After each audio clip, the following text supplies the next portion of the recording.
I'm Dr. Barry, licensed psychologist, and here we talk about true crime and psychology. Thank you so much for joining. Let's hop right into today's topic. Let's go. Welcome. Today, I wanted to talk about the recent Taylor Frankie Paul issue. She was going to be the Bachelorette, and then a video that we all suspect ABC was probably aware that the video existed, but we all got to see it. And advertisers began to pull their funding. I think there was a large uproar from fans. And anytime I cover a situation, I always want to talk about what we can learn from a situation. So in today's video, I want to talk about the difference between a harmful relationship versus a toxic relationship. So some relationships can be toxic and there can be some problematic patterns, but things can get to a point where it becomes unsafe. And in those situations, we don't even recommend couples therapy. In situations like that, you first want both people to get individual therapy. I'm also concerned about the alcohol. Now, I believe so. The video that came out was from 2023. I do believe, just based on reporting I've seen, and it's very common for people that are influencers, for people where their entire brand is built on a particular image, that when something harmful to that brand comes out, they immediately start distancing themselves from it. And that's where I think reality TV, and I put reality in quotes because I feel like there are times that reality TV can definitely show the worst of a person and the worst of situations. Now, the 2023 incident, that was before the reality TV show. That is a situation that was already recorded. There are also allegations where Dakota, the ex-boyfriend, and Taylor, they're going back and forth with who did what during an incident back in February of this year. But that incident could potentially impact Taylor's probation because she pled guilty to, it's my understanding, she pled guilty to assault, and they dropped charges because she was initially charged with DV in front of a child, and she was charged with some other things. And so this whole case has just been oh so much, and I thank you all for being here. As we're going, I'll stop and ask you to let me know when you all have questions, because I do have some notes that I want to read from. And as I read those notes, I can't always see what you all are doing. I also have a video by Emily D. Baker. So Emily D. Baker did a phenomenal legal video breaking down her thoughts on the TMZ video and the different court filings and what could have happened in this situation. So I have her video linked down in the description. We're here to talk about this more from a psychological perspective because it's my understanding that Taylor is claiming that she reacted to the situation. She's alleging that Dakota was harmful towards her and that she was being reactive. My issue, just watching, so only the two of them know what happened in that room. But from that video, he said, I'm paraphrasing here, but he pretty much told her to stop. Your daughter's right here. And she threw another chair and the chair hit the child. And so that's the part that I can't, like, if it had just been something between, and not that that would have excused it, not that that would have made it any less bad, but he reminded her that her child was there, and to me, what I saw, it looked like she was really intoxicated. And when people are under the influence of alcohol, they're not thinking. Alcohol lowers inhibitions, and the things that a person wouldn't do sober, they sometimes do.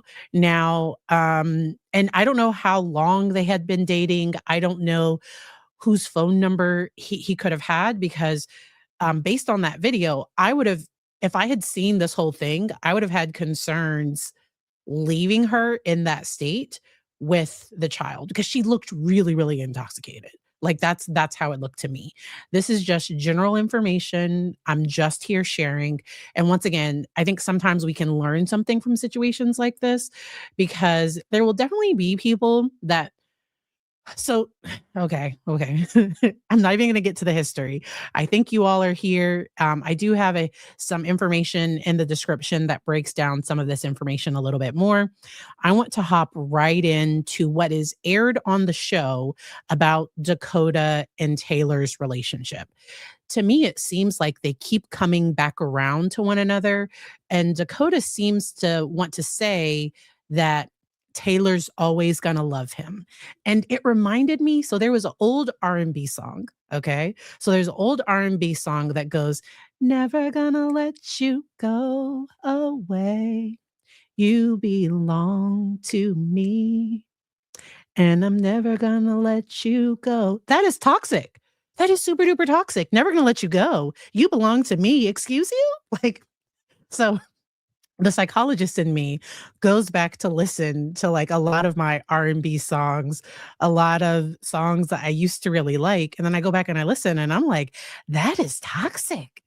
Like that is never going to let you go. Like that is people should have the right to leave. I've told you, if you keep people in a harm like so if somebody wants to leave you, while it can hurt, okay, but talk to a therapist.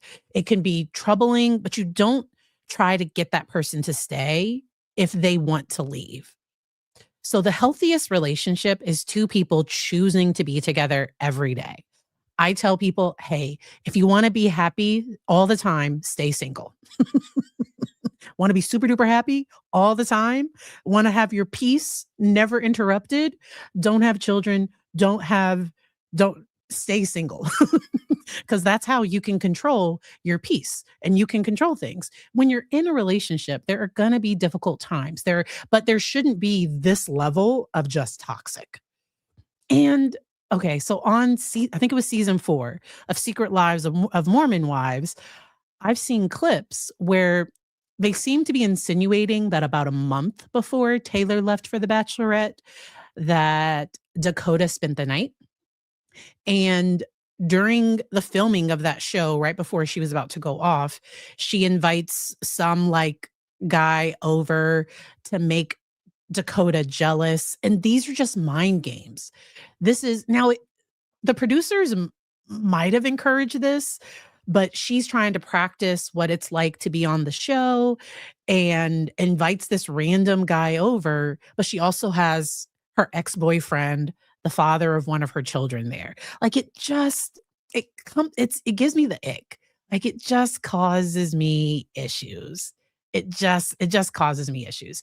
Now I do think that relationships can be healthy, they can be fulfilling, okay?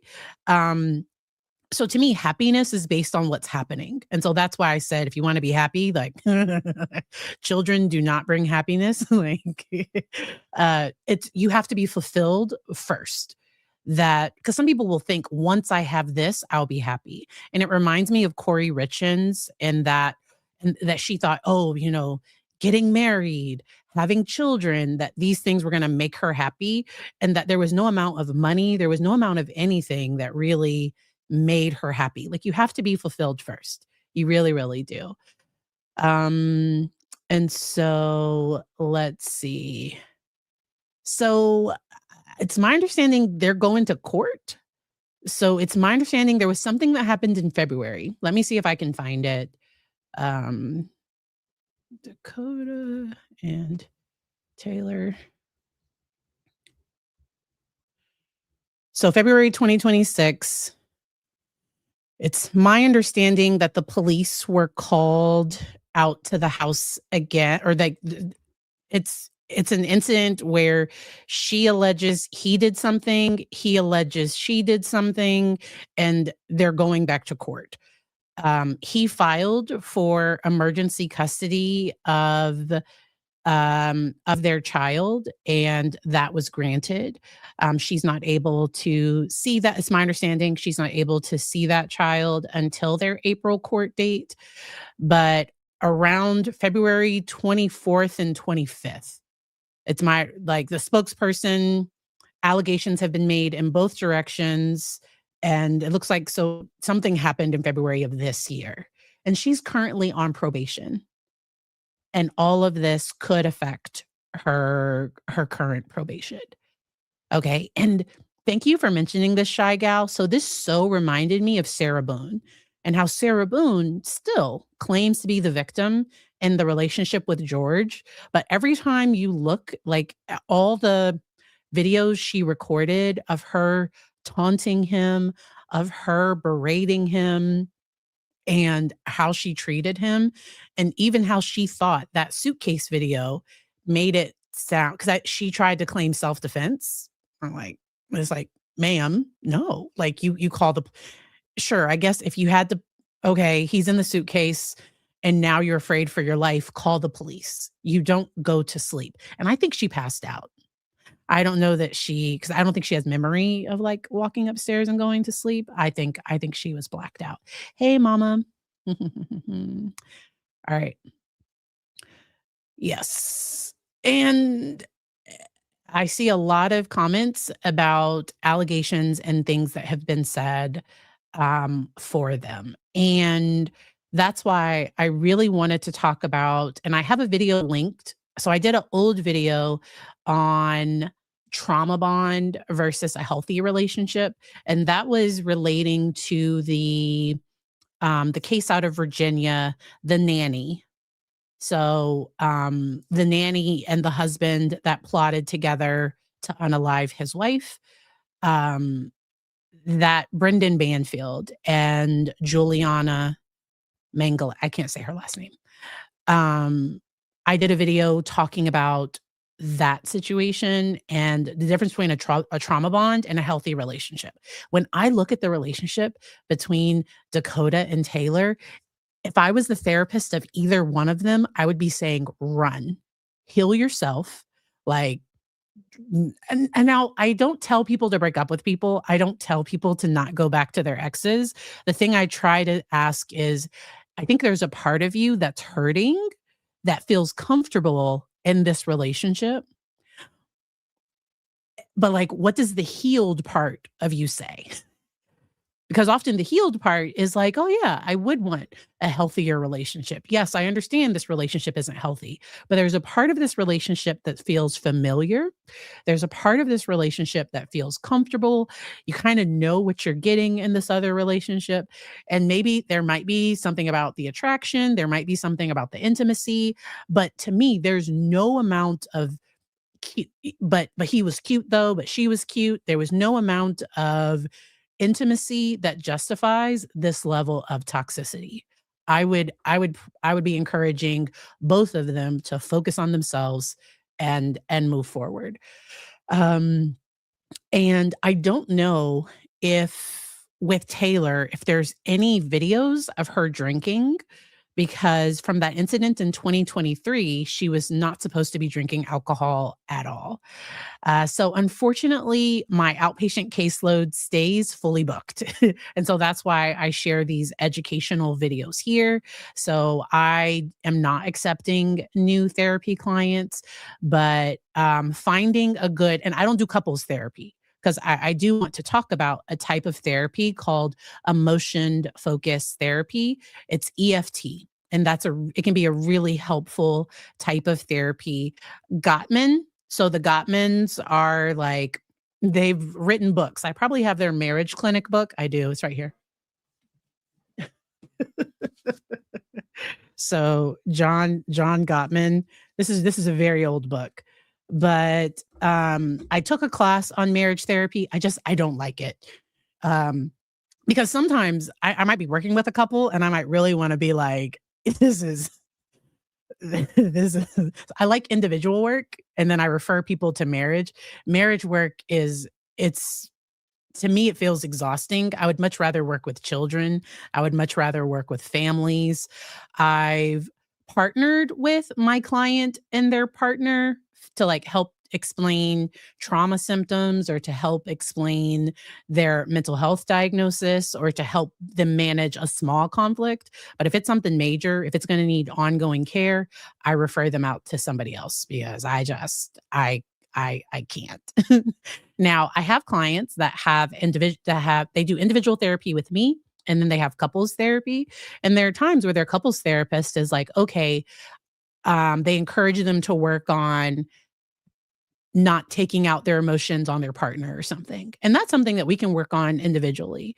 Or they need to work on um with that fear of abandonment or rejection. If they start getting, I don't know, like if that brings up big emotions or big behaviors, okay, we can work on that individually. But if it's something about the couple, I refer them out to somebody else. Um, I wanted to talk about how toxic relationships can often be called just unhealthy, dysfunctional, and just because a relationship is unhealthy doesn't necessarily mean that it's abusive.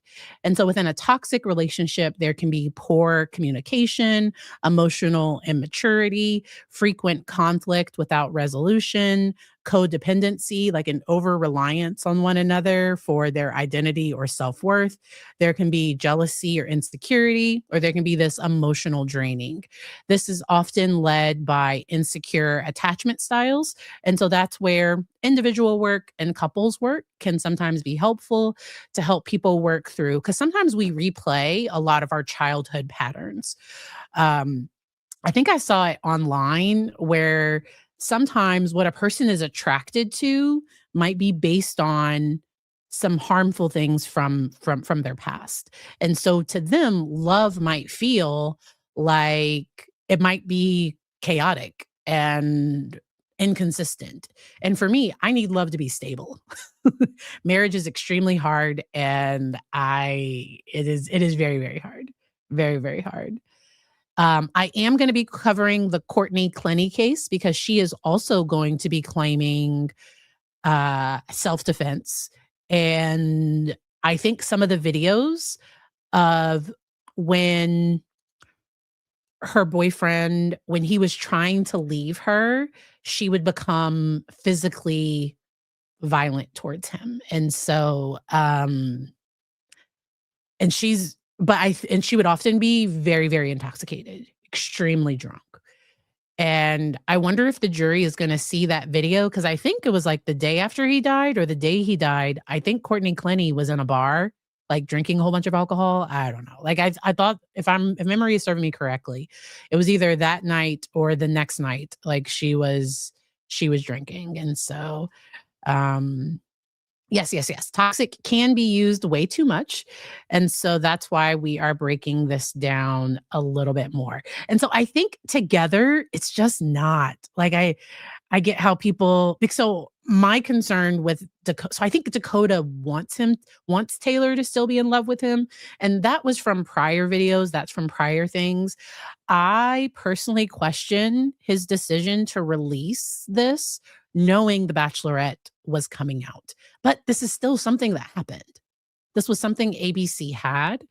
Because according to Emily D. Baker's video, she was hypothesizing and thinking the only way TMZ could own the rights is if the copyrights holder signed over rights. And so a lot of us are suspecting, thinking, like, is Dakota the one giving TMZ a lot of this information? The heartbreaking thing for me is for Tate, for Taylor's ex husband. I don't think he was fully aware of how bad that night really was. So I've heard reporting. I haven't looked for his exact statement, but it was my understanding that he never saw the video. And he didn't fully know how bad things were.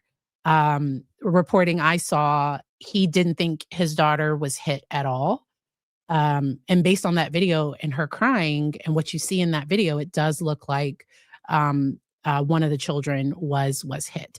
And so social media, all those things can get super duper and also I think reality TV. So I would never have a camera follow me around for 12, 15 hours a day, me and my family. Because these reality shows, it has been proven that the people that allow those cameras in, their relationships normally don't go well. Like it's normally not a good idea. And reality TV, it's cheap. so they don't have to pay as much. So like if they have an actress or if they have somebody else, it's a scripted show that truly is like, if it's, so I'm watching The Pit right now. The Pit is it's a lot of medical trauma. Like it's a deep show. There are a lot of themes. But I really, really enjoy watching that show. That show is expensive to make. Reality TV is it's not really that expensive to make. And they edit it in a way, and people in those contracts, they sign away the edit. Because some people have tried to sue, especially Netflix. So for like Love is Blind, I also know for The Amazing Race, an African American couple where the husband kind of got a villain arc, and anytime he raised his voice to his wife, like I think those things were included in the show, and they're suing the network for some of those things. He alleges that he later got a diagnosis of autism. And so like shows like that, they are going to prey on the edit. Like the edit is going to be to make people watch. It might not even be accurate. And it's my understanding they can sometimes splice up words. So sometimes when there's a conversation happening, but you don't see their mouths moving, sometimes that might be coming from like a different conversation. Like these things are highly edited. And so that's why I have reality in quotes, because Love is Blind, like none of those shows are actual reality. Like they are. I also saw one former contestant from the Love is Blind mentioned that she was specifically asked about her weaknesses and the things that she struggled with and her insecurities, and they intentionally asked her questions. And I think they like prompted conversations with the other girls in the pod, and like that information was used against her later. And so all of that is just it can be a lot. And so it's not just Netflix. I'm not just, it's all the shows. I'm a fan of Love is Blind. I have not watched the last 2 seasons because I am so over it. I did like The Circle. So The Circle was a show on Netflix, where like they could only communicate in text, and people often catfish. They either go into the circle as themselves or they go in as somebody else. I really like that show, but I watched The Bachelorette and I watched The Bachelor a few times. I don't watch them a ton. And most of these relationships that are formed on these shows, they do not last. So the divorce rates for the people that actually do get married on shows like The Bachelor or The Bachelorette, even Love is Blind, all those other dating shows, the divorce rates are often very, very high, very, very high. And so I was glad the season of Love is Blind where everybody said no. I was so glad. I think it was season, I don't know. It was the one before this this last season. Everybody said no, and I was so glad. So I watch some creators that recap these shows. So while I might not watch, I do watch other people talk about it because I'm nosy. All right. And if while I'm live, if I end up hearing something in my ear, then that means that we have a verdict on the Megan Sundwall case. And so I'm keeping an eye on that too. So because we talked about a toxic relationship, now let's talk about relationships that are unsafe, where there's a pattern of power and control. And within those relationships, there can be gaslighting, humiliation, intimidation. There can be physical harm, hitting, restraining the other person. There can be verbal threats or constantly making negative statements for the other person. There can be financial, controlling money and other resources. There can be intimate coercion or non-consensual things. A lot of the key markers in a unsafe relationship is that there's a power imbalance, that one person dominates. And to me, in the relationship, I personally think, it's just my personal thoughts. So to me, Taylor is the more famous person. So like anytime I think about Taylor, and then Dakota, like So Taylor probably has way more social clout, and that's where it is a little suspicious to me that he's bringing, but I don't know. It's a lot. It's a lot. It's a lot. It's a lot. Okay. There can be, and that's where something can be mutually unsafe too. So I do not know. So only the two of them and their therapist and the people that are actually seeing and the judge, whoever has to make these decisions, because sometimes a relationship can be mutually harmful where both people are causing harm to one another. And there can be some where, but that's where I think Taylor would want to call it reactive, that she's reacting to what he's doing. It would be better. The hard thing with the 2023 video was just how intoxicated she was. That was what was difficult for me. That was what's difficult for me personally. But so a relationship can be mutually harmful too. Okay. And so there can be fear-based tactics, being afraid of their reaction, being afraid that they'll leave. There can be control tactics like isolating, monitoring, manipulation. And then there's just this cycle where there's tension, there's the incident, and then there's reconciliation, and then there's calm. And that's what we call this cycle of harm. And that's what makes it so hard to leave. So unsafe relationships are incredibly difficult to leave because there are times when it's good. There are times when they might feel really loved and connected to this person. And then there are times when it is unsafe.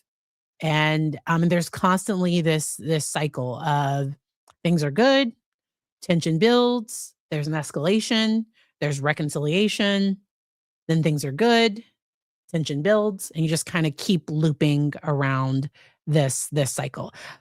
And I don't know that Dakota wanted Taylor to be with anybody else. That's the edit I get from the Mormon wives thing. I don't think it's just her fame. Like, I don't know that he wants her to be with somebody else. Like, it kind of seemed. So just from the show, I don't know his thoughts after their incident in February because the recording for season 4 and then The Bachelorette and all of that, like, because the way the show is edited, it makes it look like he really wants to be with her. And it's a lot. Both can be bad, yes, for different reasons, yes. But let's not equate. Yeah. Yep. And so I haven't. So I don't know what's happening in their relationship. And to me, some of Taylor's claims, I think, could just me thinking out loud, could be trying to protect the brand, because I think Taylor's mom, I think Taylor's team, everybody wants to protect the brand. She's probably very disappointed that the ABC show that The Bachelorette was canceled. She likely would have gained more followers. I think she's probably still gaining. I don't know. Because sometimes, even in these difficult situations, attention is still attention. And so sometimes people do still grow in these situations, but how do you come out of it? And then how do you just make sure that you're emotionally healthy, that your kiddos are okay? And so that's where I do hope that Dakota's getting some help, and I hope that Taylor has his own help too. Those are just general thoughts based on some of the things I've seen, because it seems at minimum unhealthy, at minimum. And so some of the a lot of the telltale signs of a unsafe relationship is that power and control, and this intentional or pattern of behavior. And because sometimes in a toxic relationship, there's not this constant pattern. There's not this cycle. Within an unsafe relationship, there is this kind of ongoing cycle. And so, all right.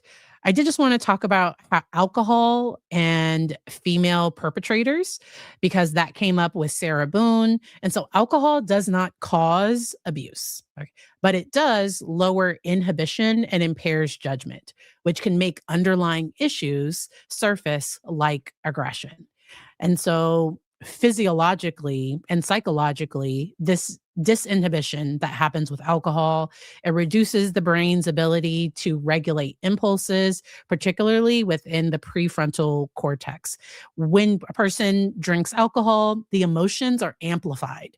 Feelings like jealousy, anger, or fear become more intense. And there can also be a misinterpretation of cues.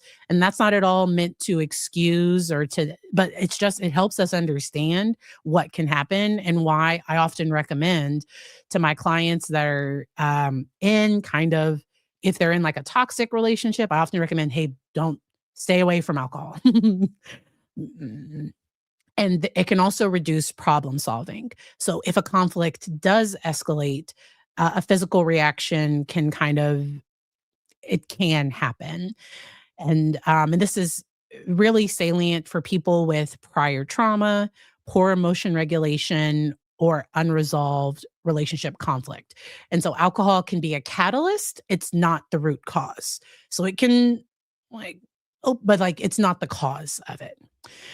And so there are different forms of physical harm regardless of gender. Women often engage in hitting, slapping, punching, throwing objects, blocking exits, or physically intimidating. While male partner, and then I want to talk about why a male partner might not want their somebody else to be arrested, because it's my understanding in the 2023 video, I think Dakota asked for him to be arrested instead of her. And so there can often be a stigma that happens, and we covered this with male victims of DV, that there can often be this shame and wanting to be portrayed as strong, in control, able to handle conflict, and concerns about not being believed, being judged or ridiculed, or others minimizing the situation. Sometimes a person might tell themselves, it's not that serious. She was just drunk. She didn't mean it.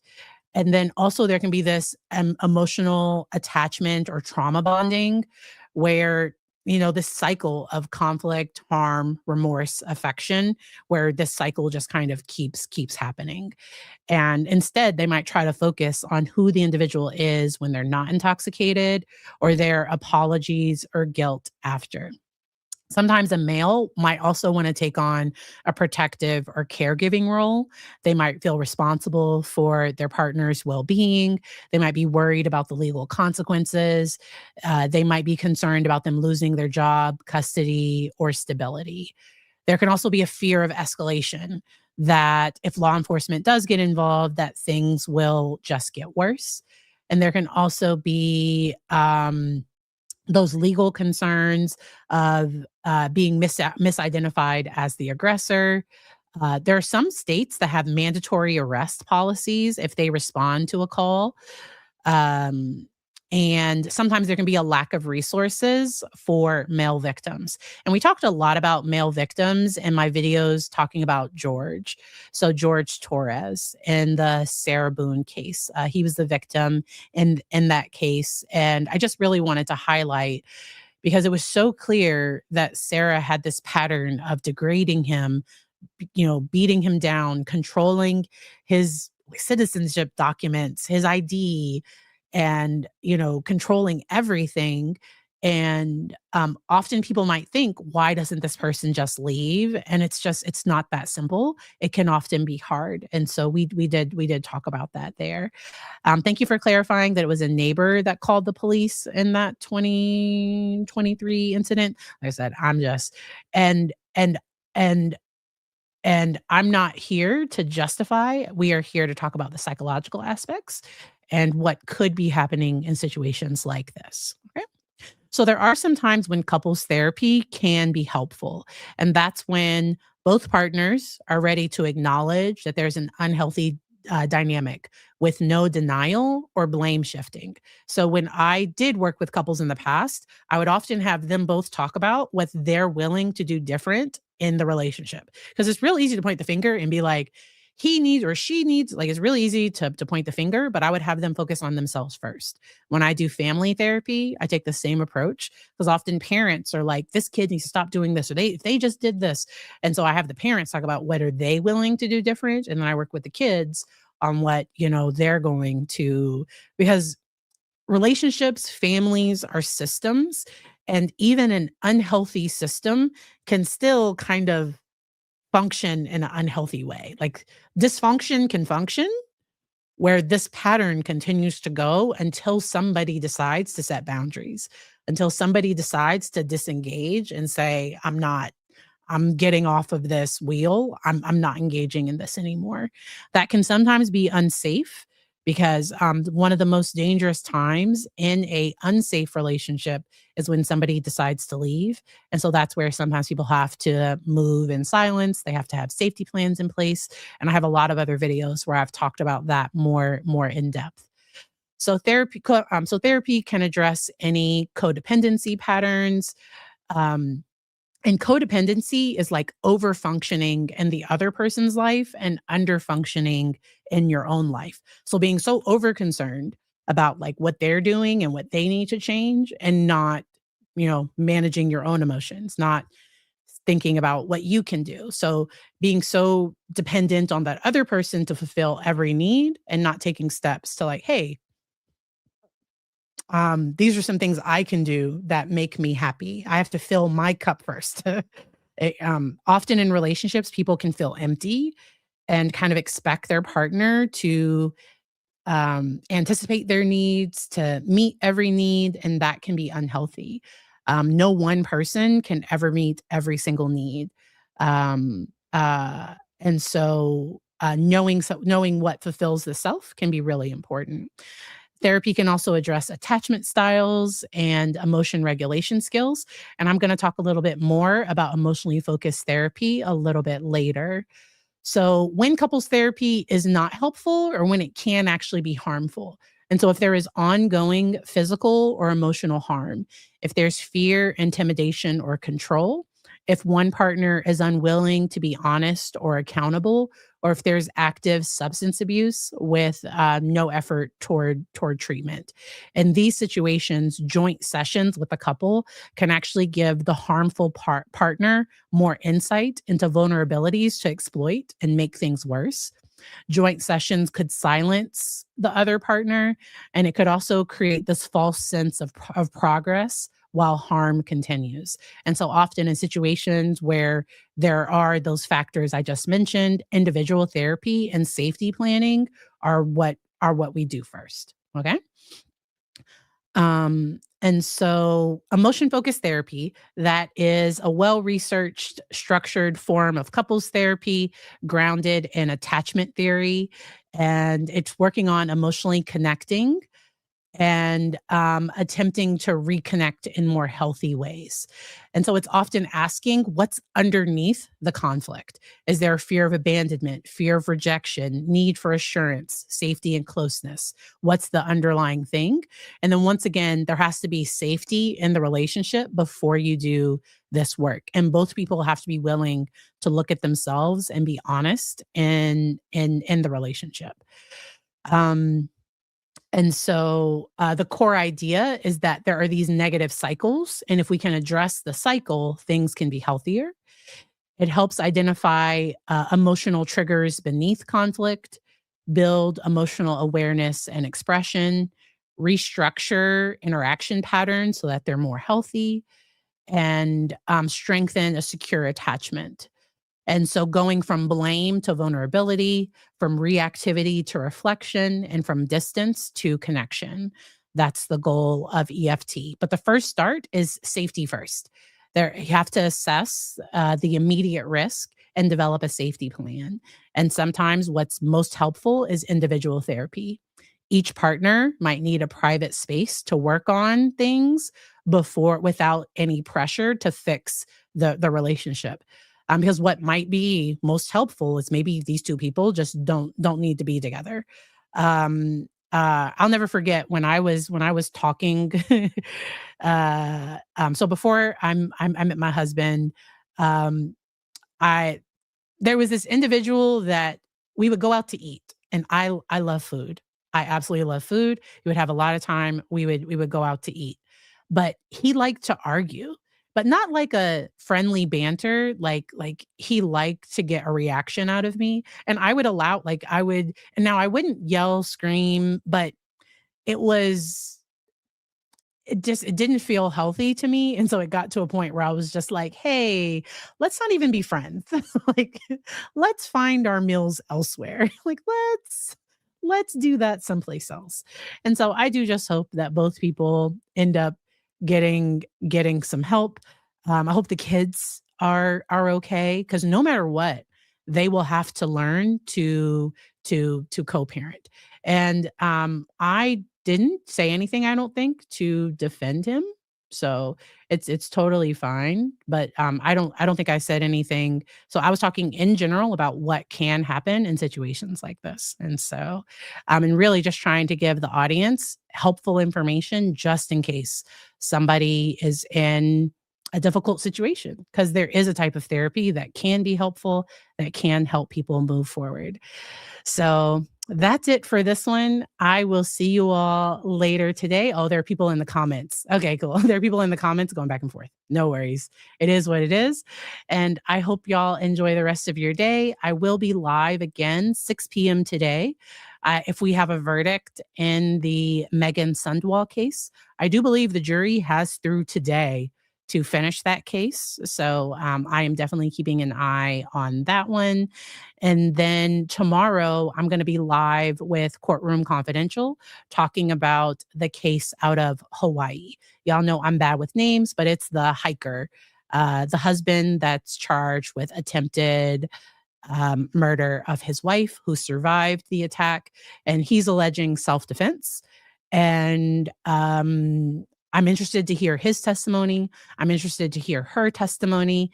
And so once all of that is out there, I will likely cover both.